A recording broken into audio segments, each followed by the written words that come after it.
3, 2, 1.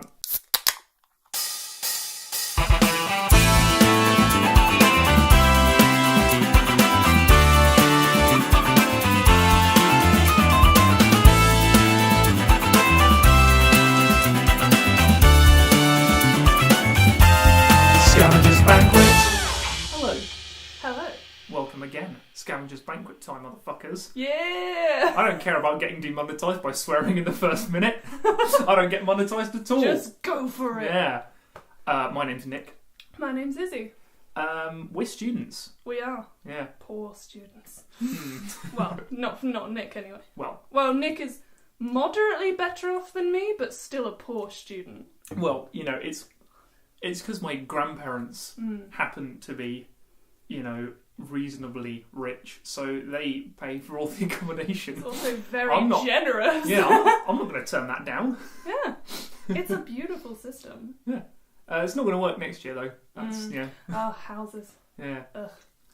How's your search for a student house going? Mate, I think we found one. I think we found one. And Good. the best part is, it's ridiculously close to Tesco's. Ooh, so, like, very nice. I'm a midnight snack that, you know? Why wouldn't you? 24-hour Tesco's midnight snacks. Yes. Why would you I've not? thought about this, you know? I saw the location and I was like, hang on, this opens so many opportunities for me. Just walk out to Tesco, get... The first thing I thought of was a bag of prawn cocktail crisps. Ooh. I don't know why that was the first thing I That's thought such an of. interesting choice though, because of all the like crisp selections I would have thought of, it would be the big bags. Yeah, I don't think I've ever seen a big bag. I've never seen a big like bag. A family bag of prawn cocktail. I mean, I also eat big bags by myself. Much all more the time. Much more often than I share them. Mm-hmm. Oh my god, yeah. It's 'cause they keep putting the kettle crisps on offer, and Yeah. when I see that deal, I pick up like 3 in one go, and they're gone in 3 days. Yeah. Like Oil.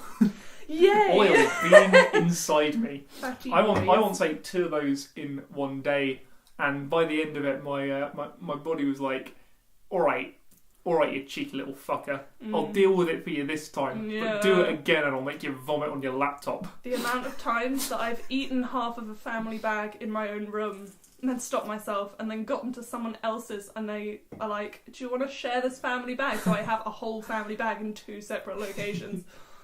The amount of times. Anyway, after that, I mean, that was all intro, basically. Yes, that was just a massive tangent to the intro. Where were we? I mean, what we did last time was weird and obscure questions about slime and condiments. Yes, I did. I asked you how viscous you would be, wasn't it? Yeah. Okay.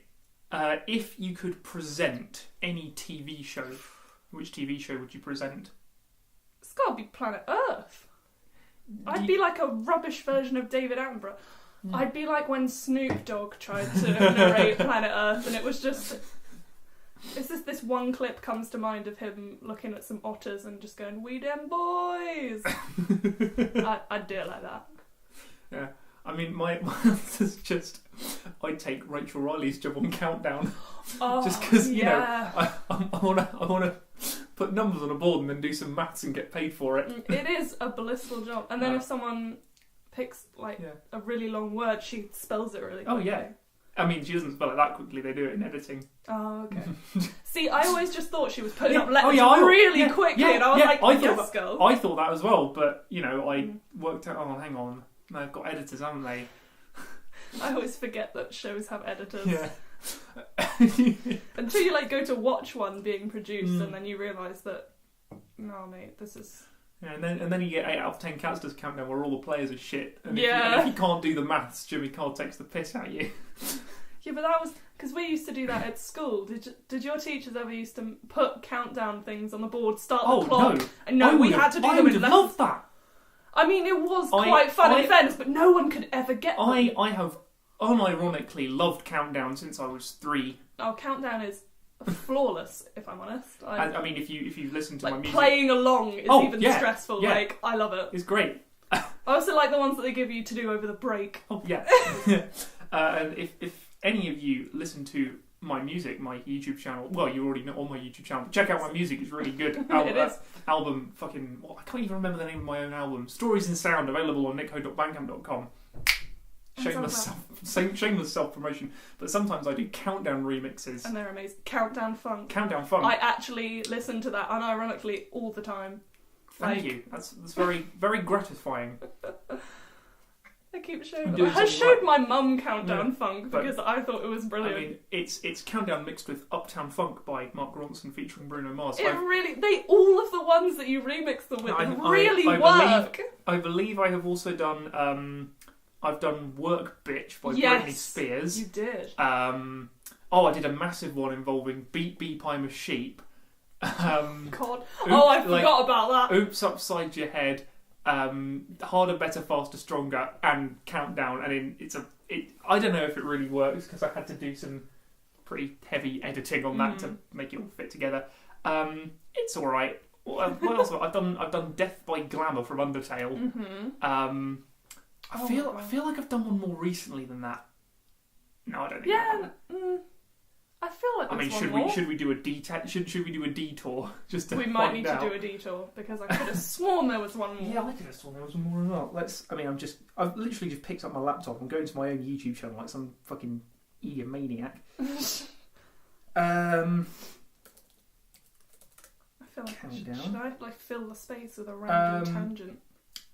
Go on. Oh, I can't. Oh, it was the Tingo Scrat. That was it. That's what it was. I knew there was one. I've also, I did 2 We Are Number One memes back when that was a thing. Yes. One of them involved every one was replaced by the countdown clock, and each time it gets faster. That one's really shit. The other one was I sampled all the bits and turned it into Take On Me. Yes. And that one's actually good. You may have heard a sip because once again. We're having sugary drinks. Sugary boys. Yeah. I, like a fool, closed my laptop, which has got a... Terrible. I say script. It's not really a script. It's a 6-point plan. It is a 6-point plan. And one of them is just end goodbye. Yeah, so, you know. Point number 3, we'll move on to that. Actually, no, we won't do that. We'll stay on point number 2 because you haven't asked a weird question yet. I haven't asked a weird question. Right. Imagine you were a piece of spaghetti for the day. You were a sentient piece of spaghetti. Right. What would be the first thing that you would do? I'm assuming I'm a dry piece of spaghetti. You can be dry or moist. I will leave that up to you. I'm gonna... Do I want to have structure, or have a great time. I don't know what the upsides of being a wet piece of spaghetti are. You've got wiggles. Yeah. I choose dry. The first thing I would do is I would just explore all the places I couldn't normally reach, like under the fridge, for instance, or I don't know.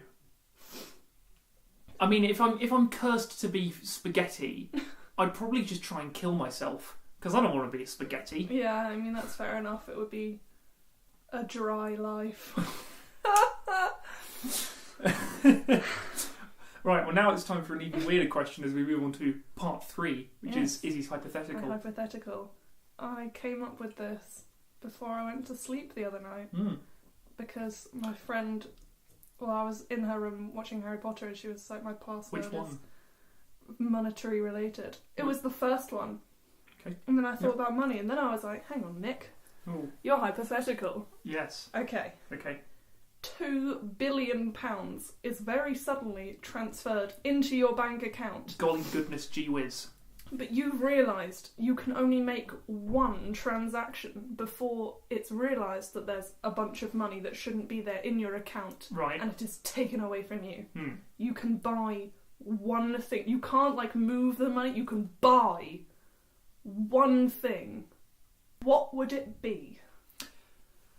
I mean, my first thought is I'd donate it all to a cancer charity. Oh, babe. Because, nothing I want to buy costs £2 billion. Yeah, to be honest, it is a lot of money. I mean, the most expensive thing I can think of that I would want to buy is a really nice house, but they top out in the tens of millions.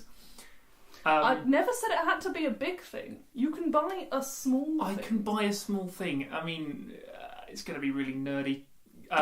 Complete 12 Ultimate Bundle Collector's Edition, which you have no idea. You don't even know what that is. I don't. It's a collection of musical instrument samples that you can buy, and it's just all the ones that the company Native Instruments do, and it costs about £1,000. Yeah, it's about £1,000. I could. That's a pricey boy. It is pricey, but with £2 billion, I could get it. £2 billion randomly in your account. I mean, you could do it. I would, given the choice, I would give the other 1.999 billion to cancer charities. People that needed it. Yeah, but 1,000 out of 2 billion, I'm having it. Yeah. And probably also a house, but a normal house. Yeah, your average run-of-the-mill house. Probably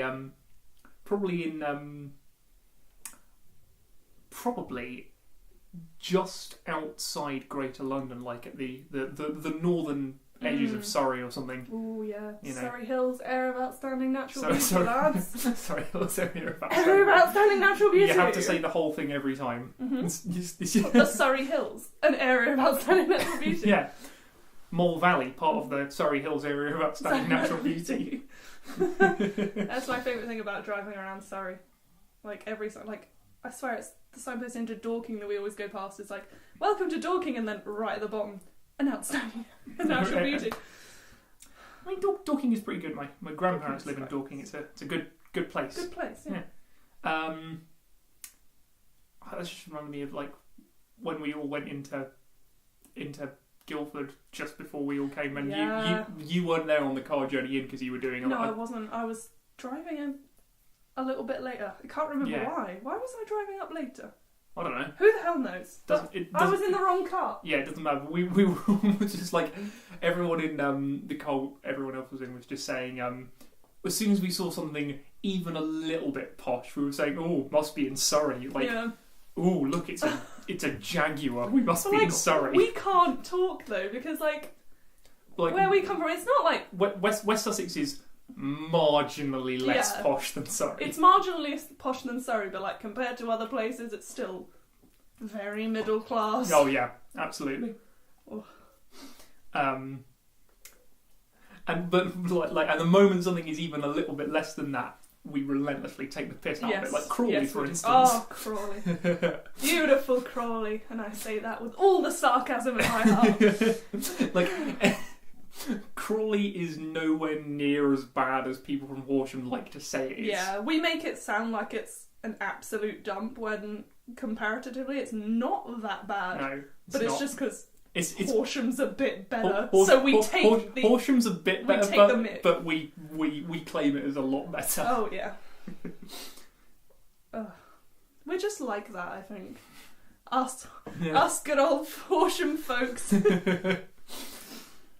I've been going on the Wikipedia articles for like Horsham and West Sussex for I don't even know why, just because I can. Apparently, Winnie the Pooh is set in like Ashdown Forest, which is like right next to us. Yeah, it's like down the road. It's good to know. I didn't know that before now. Somehow. That's a fun fact, actually. Yeah. I like that. Yeah. I just know it's the forest near my house, St Leonard's Forest, is meant to be the one where George slayed the dragon. Oh yeah. Yeah. It's meant to be that woods. Yeah. It's good. It's good, isn't it? I can't imagine a dragon fitting in that woods, though. I'm not gonna lie. Like it's reasonably large. Yeah. But so are dragons. Yeah, but where could he hide? Or was he just sat in the middle of the forest like, "Come at me, bitches"? Oh.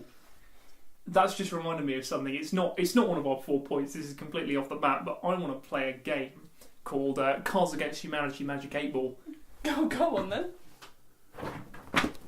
This weighty sounding box is a massive box full of Cards Against Humanity cards. You're going to ask a question. I'm going to pull out 3 cards if I can get the lid off. Yeah, Nick is the proud owner of the largest Cards Against Humanity box you could ever have. The bigger, blacker box, boys. It is incredible. Right, question about your future. Oh god. What will be the first 3 things I own in my new house? Man meat, Stalin, and an unstoppable wave of fire ants. My house has Stalin and fire ants and... Fight! Oh my god. Stalin versus... Stalin in the corner just slapping off ants while there's just man meat somewhere. Oh god. What a picture for the future. Right, come on then. I mean, same question. What are the first 3 things I'm going to do? And have those and read them. Mm-hmm. Right. First thing, figuring out how to have sex with a dolphin. Cool. Being a dick to children. Nice. And daddy's credit card. Ooh. Oh boy. So there's only one tangible thing, but you're kind of an arse when you have your first house. Apparently I am, but I'm going to own it. I'm going to own being a dick to children. Yeah, go on fucking then. a dolphin. Why the hell not? Yeah. And how hard can it be? Mm. Oh. That was fun. Might do that again. I liked that. Is it time for segment 4? I think it might be time for segment 4. My notebook's having some issues syncing, so I'm going to read it from my laptop instead of my phone like I did last time. Little peek behind the curtains there. I wrote this. When did I start writing? I started writing this. It says I started writing this at 3 p.m, but it was more like 1 a.m. Ooh, nice. I wrote it at 1 a.m, and I just did it in one big block over the course of about an hour. And the last line is just so cheesy. Ooh, I'm excited for this. It's really, really cheesy, and I don't know if I like it, but I really liked it then. Go with it. I liked it in my 2 a.m. Nick. In my sleep-deprived state, in the wee hours of the morning. Jack Robertson hurried through the moonlit streets of Mirai, a bag full of recently stolen goods over his shoulder. The mist swirled around him, mixing with the smoke coming from the buildings on either side. He was in the industrial district, where the gnomes tinkered and toiled at new inventions at all times. Most of these failed spectacularly, so it wasn't uncommon to see gnomes with eye patches or missing fingers. He coughed and spluttered as the smoke found its way into his tired lungs, but he didn't stop. The bag was heavy, stuffed to the brim with jewellery and fine art. Jack tried to focus on how much money this would make him, instead of the lingering sense of guilt he still had about the theft. They had it coming, he told himself. They shouldn't have insulted his moustache. It didn't look silly. It was regal and refined. The way it curled at the ends was charming and handsome. Guilt wasn't the only thing plaguing Jack's mind. There was also the sense of dread that came from the rumours that had been flying around recently. Urban legends, he told himself. Fanciful tales about people in scary masks who stopped criminals in their tracks. And even if the Phantom or whatever name they'd come up with was real, he knew how to fight. Or failing that, run away. Suddenly, Jack realised that he'd been so busy going through all these thoughts, he'd stumbled into an alleyway. A dead end, and eerily silent. He turned round to double back on himself, and his blood ran cold as he saw what was blocking his way. A dark figure, dressed head to toe in black leather with a mask over their face, leaving only the mouth exposed. Said the figure, apparently dying of bronchitis. Nice. Long, pure white hair fluttered behind them in the breeze. The legends were true. It was the Phantom. Hand it over. The voice was surprisingly soft and gave no indication of gender, but it spoke with just the right amount of malice for Jack's instincts to scream at him to throw the bag. But no, he was better than that. He was going to teach this interfering nobody a lesson. What if I don't? He called back, lowering the bag to the ground and pulling a dagger out from his cloak. Oh, you will. The only question is what you'll look like afterwards. They were bluffing, Jack told himself. No way could he lose this fight. He had a weapon. The Phantom had a gimp suit and a wig. Yeah. Burn! Yeah, I'm allowed to be savage to my own characters. He charged, aiming for the throat, but before he was anywhere near his target, his arm was knocked out of the way and a gloved fist slammed into the side of his face, sending him reeling.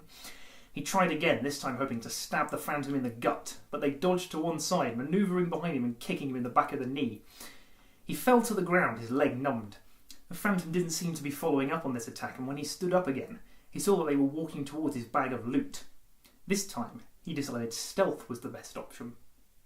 He moved as silently as possible, dagger at the ready, trying to gauge where the heart was from this side.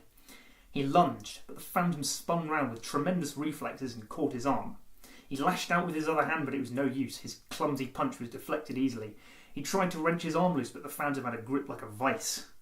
He even aimed a kick between the legs, but once again, either he was too slow or the Phantom was too fast, or both. "Who are you?" Jack shouted in rage. The Phantom tore the knife from his grip and tossed it to one side. A seemingly disembodied mouth smiled slowly. "I could tell you my name, but it wouldn't mean anything to you. I could tell you my past, but you wouldn't believe me. I could show you my face, but you wouldn't recognise me. You already know who I am. I'm the Phantom." Oh! Finn. What do you mean that last line was weird? That was... It wasn't. I mean, it wasn't necessarily weird, but I just thought it was really cheesy and like cliched, and Well, I, that's for not one, the right one. thoroughly enjoyed it. Good. I'm glad you did. I'm also glad you didn't die halfway through from coughing. Same. Yeah. There we go. Yeah, if you don't know me, I have a some would call it unfortunate. I call it stylish habit of just dabbing whenever I eject something from my face, sneezing, coughing. I don't think I've ever spit and dabbed at the same time, but that would be quite nasty. No, that would be controversial. Yeah. Just didn't actually spit there. Yeah, but then what was if a you skillful accidentally spat at the arm that you were dabbing with? That would just be unfortunate, wouldn't it? It would be unfortunate, but I have better aim than that. Fair enough. Yeah, see, I'd just be a muppet and accidentally spit on my arm. It's not worth it. I've met the Phantom. You have met the Phantom. I mean, the last D&D session we did was just it was unusual because I really didn't have any idea what was going on. The Phantom, for those not in my game, is a transgender superhero because I can. Because I can put whatever I want. So why not put a transgender superhero in my campaign? She is she used to be an assassin for the Drow, the Dark Elves. They gave her a really fancy suit of armour, and then they told her to kill a child, and she said, "Lol, nah, mate," and buggered off out of there. Which is fair enough, to be honest. Yeah.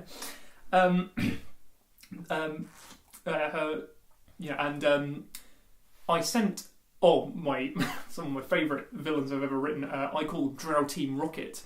It was a sort of mini D&D party, but evil. There was a wizard, a fighter, and a rogue, and the party had met the rogue at the beginning of the adventure, like right at the beginning. The first session we did, they were escaping from her clutches, and as punishment for letting them escape, she had one breast removed. And now she is Juan Mammary in our eyes. Yes. Well, mainly Dylan's eyes. Mostly Dylan's eyes. Yeah. He has named her Juan Mammary. And she obviously is heckin' furious. I mean, I would be too. Yeah. You know? I get where she's coming from. Yeah. You'd be a little bit put out. Yeah. They were trying to capture the Phantom and bring her back to be punished properly.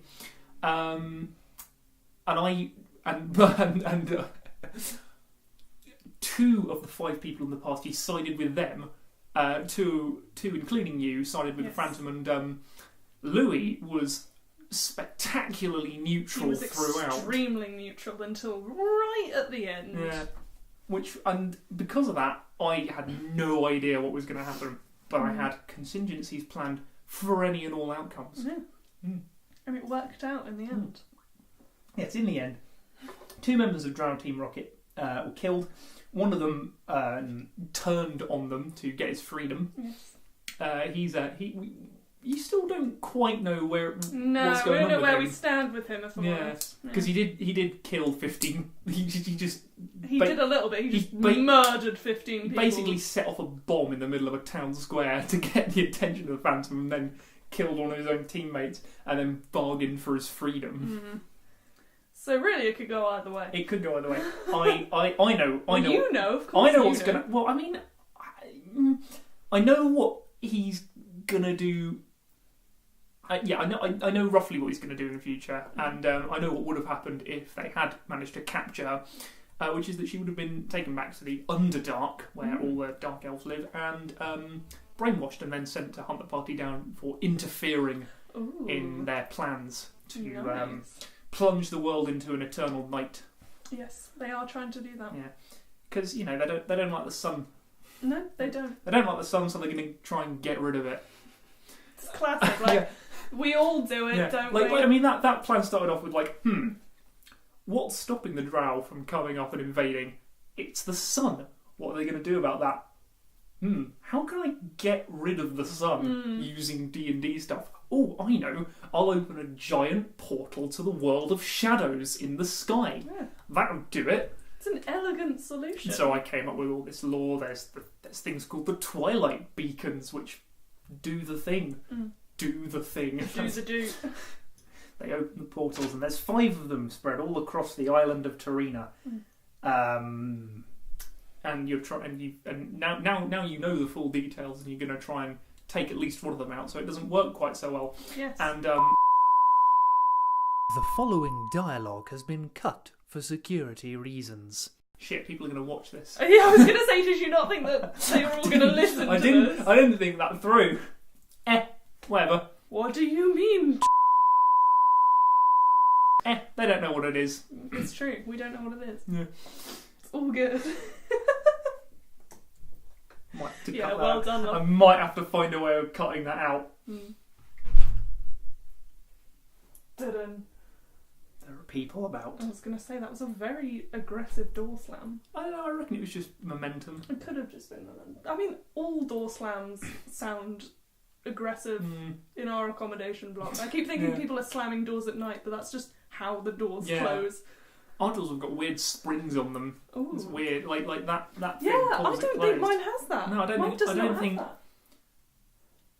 Hang on. Wow, my accommodation is just so below your price range that we don't even get springs on the door. Louis in Band D. Does he have a spring on his door? Yes. Oh, well there yes, you go. He does. Yeah.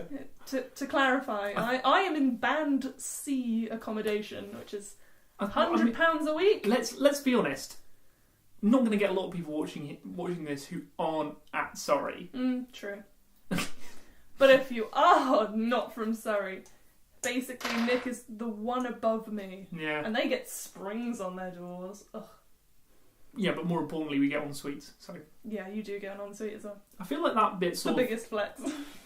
turned into more of a chat and less of a podcast. But Yeah, to be fair. Same vibe, innit?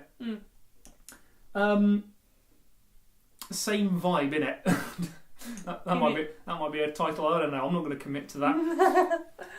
But we have been going for over half an hour this time. Oh boy! And with all the stuff I'm going to cut out involving me dying mainly. Yeah, it's a lot of coughing. A lot of coughing, and just about you're not going to hear this, but there was about a minute between me announcing I was going to read my story and then actually reading it, and I don't even know why. It was a spiritual journey that we all took together, but we didn't because it was just me and Nick. Yeah. Sorry, guys. Soik.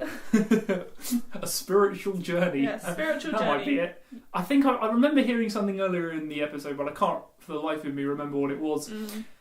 So I think we're going to end it there. So thank you once again for watching Scavengers. Listening to Scavenger's Banquet.